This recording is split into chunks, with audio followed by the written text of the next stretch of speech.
Alors, fidèle internaute du Guépard.net, bonjour. Aujourd'hui, nous avons M. Mamadou Bilossi Savané en duplex depuis Rouen, l'un de nos consultants les plus fidèles que vous connaissez très bien. Aujourd'hui, nous avons M. Savané pour parler de l'actualité guinéenne. Surtout, nous allons aborder deux points. Notre premier point concernera la récupération des biens de l'État qui est en cours en République de Guinée.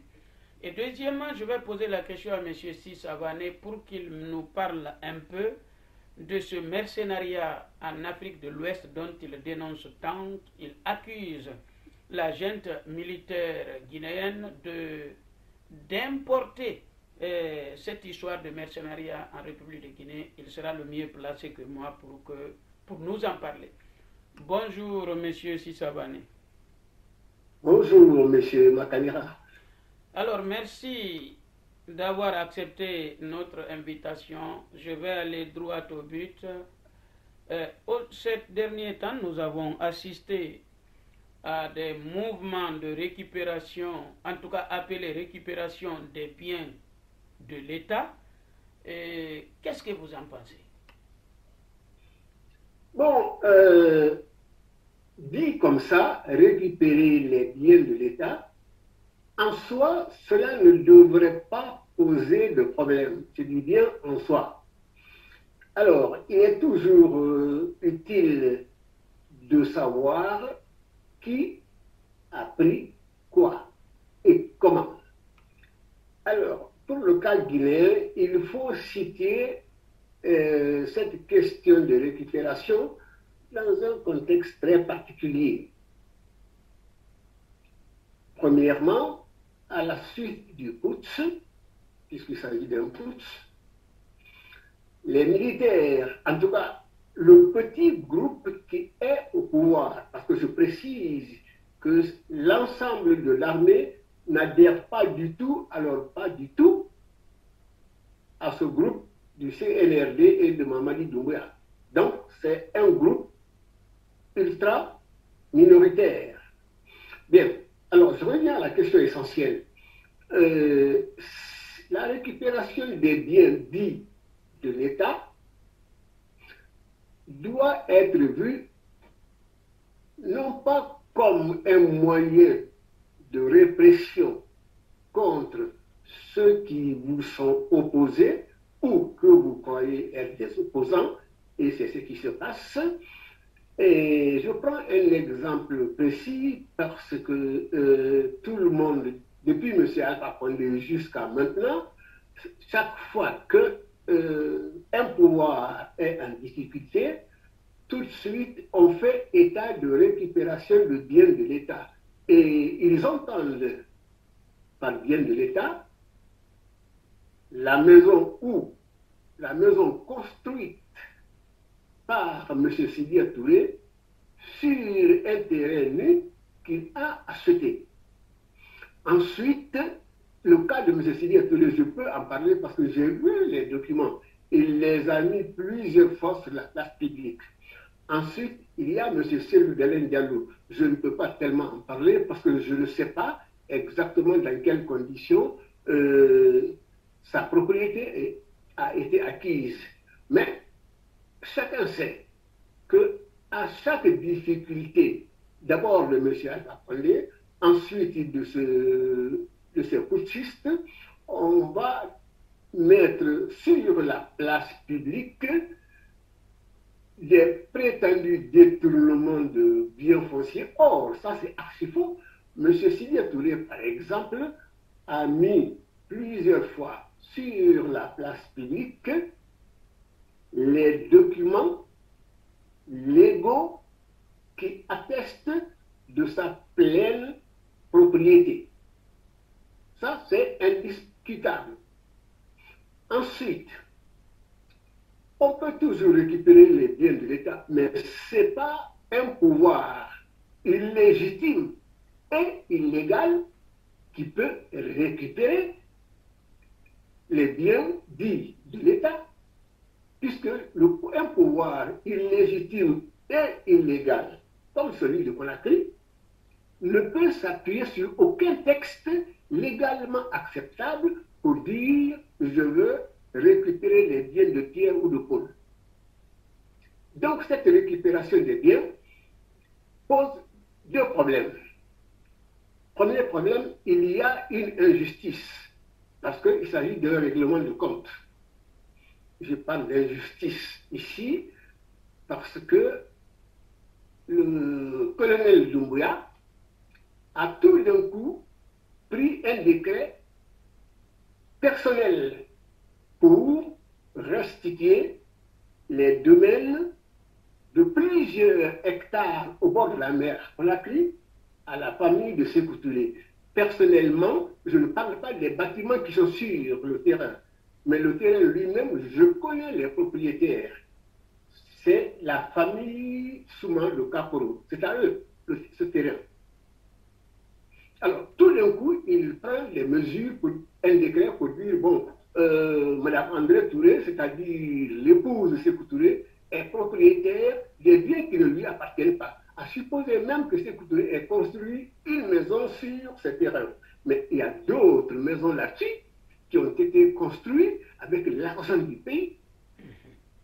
Question, est-ce que ce sont ses biens à lui, à Sékou Touré, ou bien c'est construit avec l'argent du pays?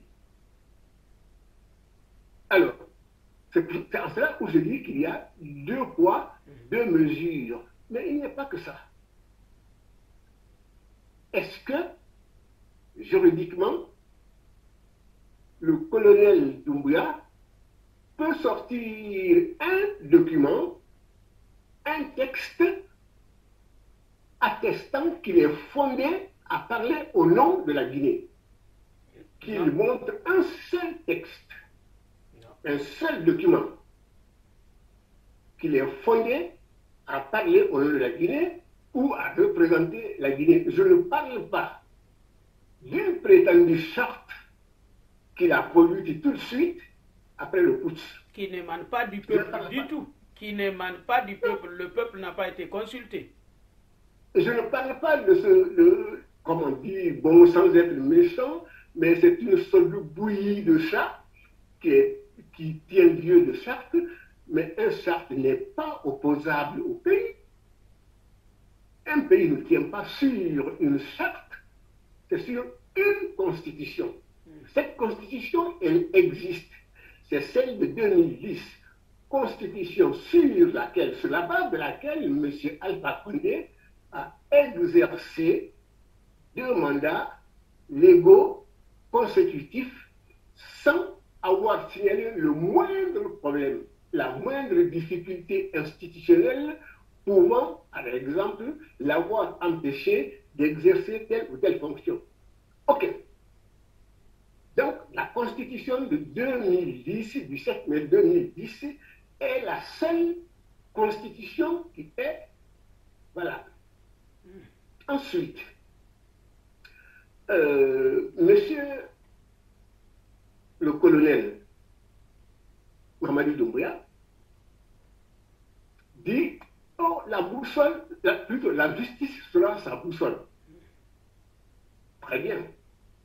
Mais où est passé? Soit la justice est perdue, soit la boussole est perdue, ou tous les deux sont perdus. En tout cas, je ne vois ni boussole, ni justice. Et encore une fois, je vais insister sur ce point. Il ne peut pas parler au nom de la Guinée, ni représenter au nom d'un État, puisque les Guinéens confondent tout. Un État, ce sont des institutions légitimes. Cette légitimité est traduite et normalisée dans des textes qu'on appelle la règle de droit.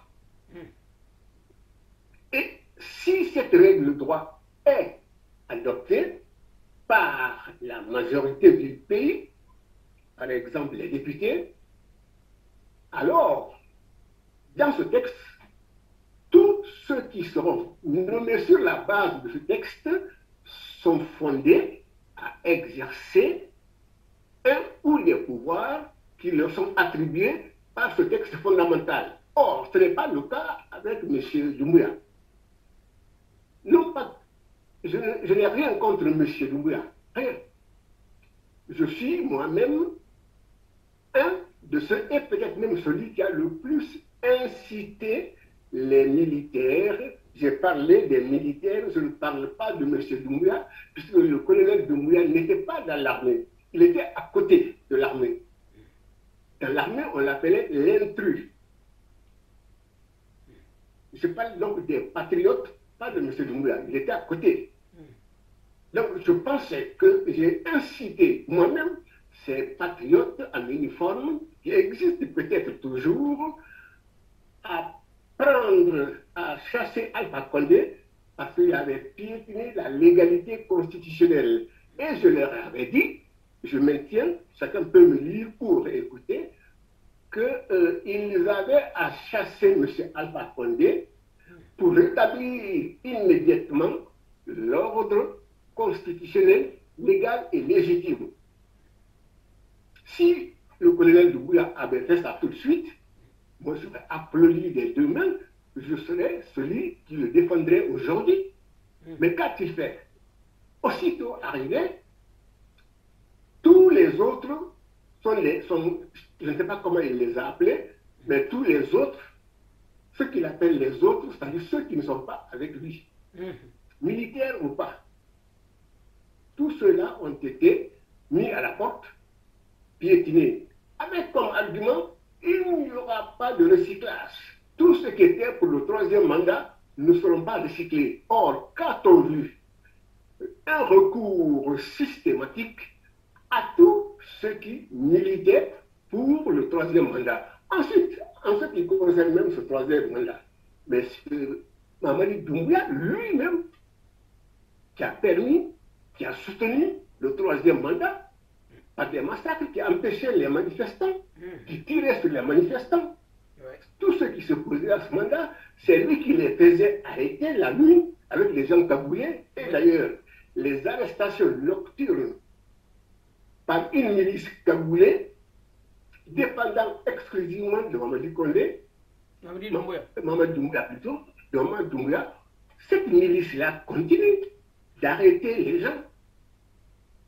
Donc, la récupération des biens de l'État est un prétexte pour cette junte ultra-minoritaire, un prétexte, à empêcher des leaders politiques qui sont réellement représentatifs à participer à d'éventuelles élections.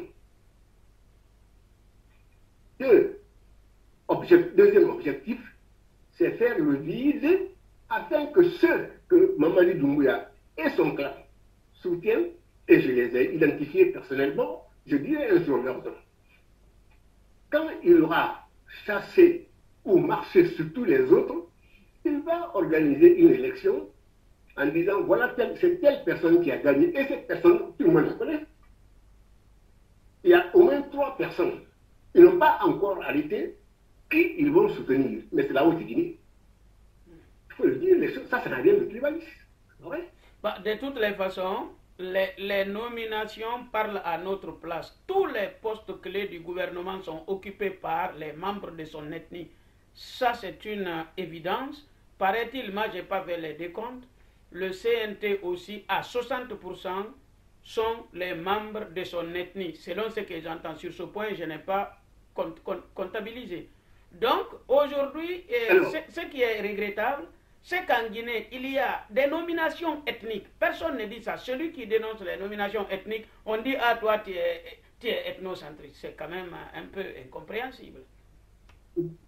Bon, écoutez, sur ce point, sur le cas du CNT, je ne vais pas insister là-dessus. D'ailleurs, en ce qui concerne la fameuse charte et le CNT, j'ai un reproche de fond à faire aux deux ou 3 principaux partis politiques qui ont accepté de dire la charte a dit ceci, le CNT c'est cela, mais en reconnaissant un document à la rédaction duquel vous n'avez pas du tout participé, vous ne savez pas ce qui est là-dedans, vous ne l'avez pas discuté. Monsieur Doumbouya, par ses propres des Kalachnikov ou les BND, il sort un texte pour dire c'est la charte, c'est ce qui va tenir lieu de feuille de route. Mais pourquoi adhérez-vous à une feuille de route que vous n'avez pas choisie, dont vous n'avez pas discuté les termes? Vous avez vu ça où? Je m'adresse à M. Sidia Touré, je m'adresse à celui d'Alain Diallo et à tous ceux qui veulent récupérer notre pays. Comment peut-on adhérer à une charte dont on ne connaît pas les rédacteurs? On n'a pas été consulté. On n'a pas été consulté, on n'a pas été associé. Alors, il y a là quelque chose de particulier. J'ai un deuxième point. On sort, hop, comme par magie, CNT. Pourquoi CNT? On n'a pas besoin de CNT. Une transition, c'est quelque chose de provisoire. En attendant que le définitif arrive. Et dans l'administration d'un pays, une transition, 6 mois c'est bon, 1 an c'est largement suffisant. Si il y a l'intention d'aller plus, c'est dans ce cas-là qu'on se met à rédiger des constitutions. Dans ce cas, on se met à dire on va refonder. Mais refonder quoi? Il n'y a rien à refonder. Mais lui, il n'a aucune notion de l'État. Il ne peut pas refonder l'État. Sur un point, M. Savané, vous m'excusez. Si Mamadi Doumbouya connaissait le sens de l'État, il aurait compris que l'État, c'est aussi le principe de continuité. Un acte posé par l'ancien président engage le nouveau. Donc, les actes passés par le général Lansana Conté est un acte qui a été passé par un représentant de l'État. Cela engage l'État jusqu'à aujourd'hui. Et même si ces personnes avaient illégalement acquis leurs biens, c'est parce que comme c'est le préposé de l'État, le représentant de l'État qui a vendu, l'État en est responsable, on doit les exproprier. L'expropriation, c'est d'abord le remboursement préalable. Donc, celui qui ne connaît pas, ne maîtrise pas la notion de l'État, je me demande comment il peut refonder l'État. Alors, je ne partage pas l'idée d'exproprier, puisque vous expropriez pour cause d'utilité publique. Mais il faut que cette utilité publique soit établie de manière indiscutable. Tout à fait. Or, là, il s'agit bien d'abord d'humilier purement et simplement, c'est tout. Ouais. Il s'agit d'humilier qui, s'il y a en particulier, parce que, comme Alpha Condé, celui-là aussi, dans son camp, ils ont peur de Sidia, c'est tout. Et quand un chef d'État, quelles que soient les conditions discutables ou pas, dans lesquelles il est élu, s'il pose un acte, il l'a posé au nom du pays. Aucun individu ne doit revenir là-dessus. Même si vous n'êtes pas d'accord, ben bon, il l'a fait, il y a la continuité de l'État. Il fallait contester à temps. Non seulement il fallait contester à temps, mais si ils mettent le doigt dans cet engrenage, le pays est parti pour une très longue instabilité, parce que celui qui vient va remettre en cause ce que l'autre a fait. C'est pour cette raison que je dis qu'il faut revenir tout de suite à la constitution du 7 mai 2010. Non pas que j'ai un attachement tout particulier à cette constitution, mais elle n'était pas tout à fait mauvaise. Elle était même très acceptable, puisque Alpha Condé a exercé 2 mandats consécutifs sur la base de cette constitution. Et on peut toujours modifier ce point particulier d'une constitution.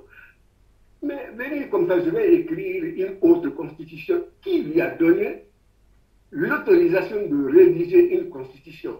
ou bien M. Doumbouya et son clan pensent qu'il suffit d'avoir des armes du pays, il suffit de détourner les armes et munitions du pays comme ils l'ont fait pour se déclarer propriétaire du pays. Et puisque je suis propriétaire du pays, je fais ce que je veux. Et bien ça ne marche pas comme ça. Alors, M. Savané, là, je pense que vous êtes bien expliqué sur ce point. Est-ce qu'on peut entamer le second point qui me paraît aussi très important? Si vous avez fini, si vous avez épuisé vos... Alors, j'ai une précision à porter. Ouais. En ce qui concerne cette récupération des biens de l'État, j'invite tous les Guinéens, et en particulier nos compatriotes de la Haute-Guinée, ce CNRD et Mamadi Doumbouya sont en train de prendre en otage l'ensemble des Malinqués. En disant quoi? Tous ceux qui ne sont pas d'accord avec moi, le CNRD, avec moi, Mamadi Doumbouya, ils ne sont pas d'accord parce que je suis Malinqué. Or, c'est moi qui défends les Malinqués. Il ne faut pas que nos compatriotes de la Haute-Guinée se laissent prendre en otage. Parce que Mamadi Doumbouya et son CNRD veulent faire de la Haute-Guinée leur bouclier contre tout le pays. Et je m'adresse à d'autres parties du pays. Les Malinqués ne sont pas Mamadi Doumbouya. Ils ne sont pas avec Mamadi Doumbouya. Il y a quelques individus, il y a quelques familles que Mamadi Doumbouya sert. Mais ils sont une minorité d'une minorité. Simplement, je répète, et ce sera ma dernière répétition, M. Mamadi Doumbouya et ses amis veulent faire de la Haute-Guinée leur bouclier pour cacher, par exemple, les assassinats que Mamadi Doumbouya en personne a commis et pour protéger les détournements d'argent qu'ils sont en train de faire maintenant. J'ai des amis en Côte d'Ivoire et au Sénégal qui m'ont dit que certains colonels du CNRD sont devenus les premiers investisseurs immobiliers où ils prennent cet argent en 5 mois. Voilà, c'est ce que je voulais dire. Merci pour la réponse bien fournie de à ma première question. La deuxième n'émane pas de moi directement, c'est votre écrit. Vous vous inquiétez du fait que Mamadi Doumbouya aurait introduit le mercenariat en République de Guinée parce que vous avez dit que le jour de sa prise du pouvoir, bien que les caméras avaient voulu cacher des blancs, mais ils ont été vus à 2 endroits. Alors, qu'est-ce que c'est que cette affaire de mercenariat et pourquoi cela vous inquiète tant? Alors, dans un premier temps, vous avez mis le conditionnel. Je ne mettrai pas le conditionnel, il y a eu des mercenaires. Tous les Guinéens ont vu des Blancs habillés en tenue militaire avec des armes et d'autres instruments qu'on emploie sur le champ de guerre. Ensuite, on les a vus précipitamment se cacher pour ne pas être vus. Malheureusement pour eux, on les avait déjà vus. Donc il y a eu des mercenaires. Mais les mercenaires ne sont pas venus d'eux-mêmes. Ils y ont été invités par ceux qui ont pris le pouvoir. Un point, on les avait identifiés aussi. Moi, c'est Balde qui m'a montré la vidéo lorsque, là où Mamadi Doumbouya avait été interviewé par, comment dirais-je, un média de la place, un blanc était venu placer la chaise, il a vite disparu. On lui a certainement dit de quitter. Donc, non seulement à l'extérieur, sur la route, et deuxièmement à l'intérieur, je pense que c'était l'heure qui j'ai. D'accord, je ferme la parenthèse. Oui, non, mais ça, moi-même, j'avais vu, il s'est tout. Ce mercenaire était habillé en mercenaire. Dès qu'il s'est rendu compte qu'il était vu tout de suite, il s'est caché. Mais ceux qui étaient sur le théâtre de l'opération, qui ont vraisemblablement donné des munitions pour tuer le jeune Guinéen, ceux-là, ils paradaient à Conakry. Or, dans notre espace, j'appelle ici notre espace la sous-région, le mercenariat était inconnu jusqu'à maintenant. Le CNRD et Mamadi Doumbouya et ceux qui les financent ont pris la lourde responsabilité d'introduire le mercenariat dans notre sous-région, plus particulièrement en Guinée. Là, je vais m'adresser à la CEDEAO et aux chefs d'État voisins. Si Mamadi Doumbouya et son CNRD restent au pouvoir parce qu'ils ont des armes pour plus de 6 mois, 9 mois ou 10 mois, le mercenariat sera durablement installé dans notre sous-région et en particulier la Guinée. La Guinée sera une base de recrutement de mercenariat en direction du Sénégal, en direction de la Côte d'Ivoire, de beaucoup d'autres pays. Ça, c'est la première raison pour laquelle tous les chefs d'État doivent aider les hommes politiques responsables guinéens à mettre la main sur l'ensemble de l'équipe de Mamadi Doumbouya. Il faut qu'ils rendent compte. Pour ce qu'ils ont fait, il n'y a jamais eu de mercenaires dans notre région. C'est eux qui ont introduit le mercenariat à partir de Conakry. Ça, c'est le premier point. Ils sont excessivement dangereux, il faut mettre la main sur eux, aider le pays. Il y a des gens à l'intérieur qui peuvent le faire, mais il faut que l'ensemble de la sous-région aide les Guinéens à mettre la main sur l'équipe de Mamadi Doumbouya parce qu'ils doivent rendre compte du pays. Deuxièmement, embarrasser le CNRD, ce petit groupe militaire dont on ne connaît pas d'ailleurs les membres, cherchent et ont déjà commencé à allumer une sorte de mini-guerre froide circonscrite pour le moment à Conakry. Et j'ai appris hier que le colonel Mamadi Doumbouya a reçu en cachette quelques éléments qui étaient liés aux mercenaires qui sont au Mali et au patron de ces mercenaires. Ensuite, l'ambassadeur de ce pays aussi est venu. Cette démarche de Mamadi Doumbouya et du CNRD est d'une exceptionnelle gravité pour la survie de la Guinée, en tout cas dans la stabilité. Partout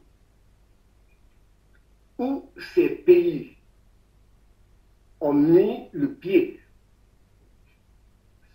ces pays n'ont jamais connu la stabilité. Et pour quelle raison? Non pas, il faut dire les choses comme elles sont, ce sont des éléments de la Russie. Le peuple russe a été très bienveillant avec la Guinée en 1959, 60, etc. Les Russes ne sont pas en question. Mais les forces auxquelles Mamadi Doumbouya fait appel pour occuper notre pays,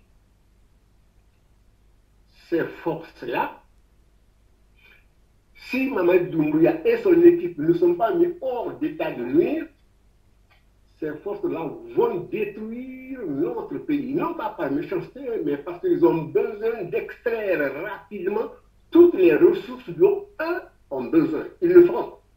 Si Mamadi Doumbouya et son équipe ne sont pas neutralisés très rapidement, parce qu'ils sont en train de signer à droite et à gauche des contrats de ceci, des contrats de cela. En fait, ce sont des moyens, ils signent des contrats pour avoir des moyens militaires des moyens d'armement et d'écoute et de surveillance qui permettent à Mamadi Doumbouya et à son équipe de rester au pouvoir. Et contre ces moyens-là, il cède tout ce que la Russie demande. La réalité, c'est ça. Ce processus-là, la réintroduction clandestine d'une mini-guerre froide dans notre pays, va déstabiliser l'ensemble de la région. Et pas seulement la CEDEAO. Beaucoup d'autres pays. Pour une raison simple, les autres pays occidentaux ne vont pas rester les bras croisés.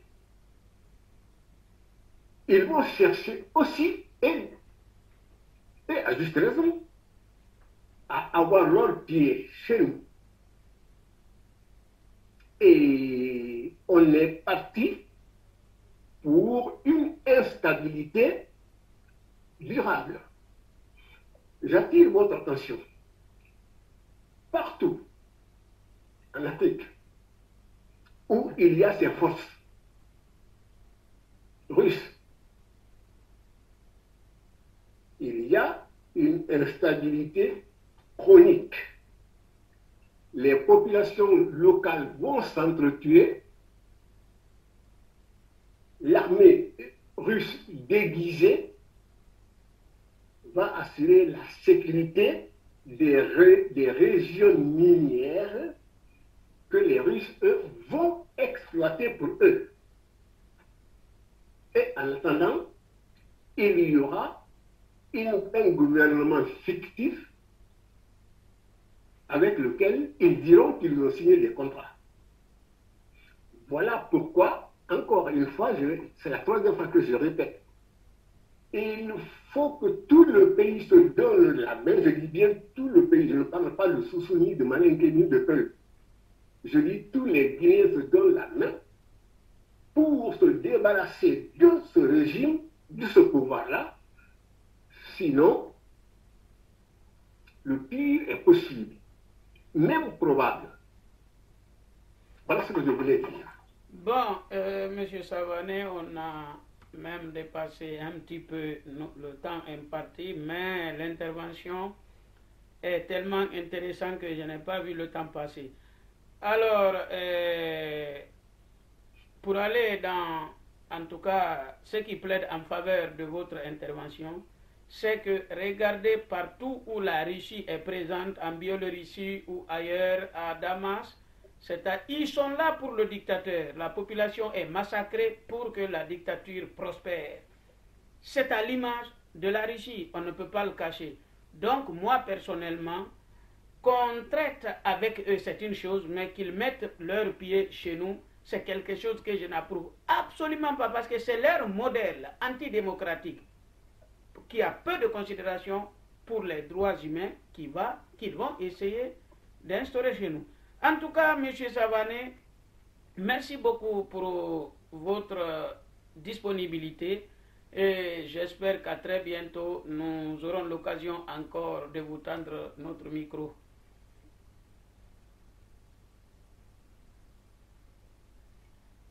Merci. Ben, merci beaucoup et à très bientôt. Allez, à bientôt.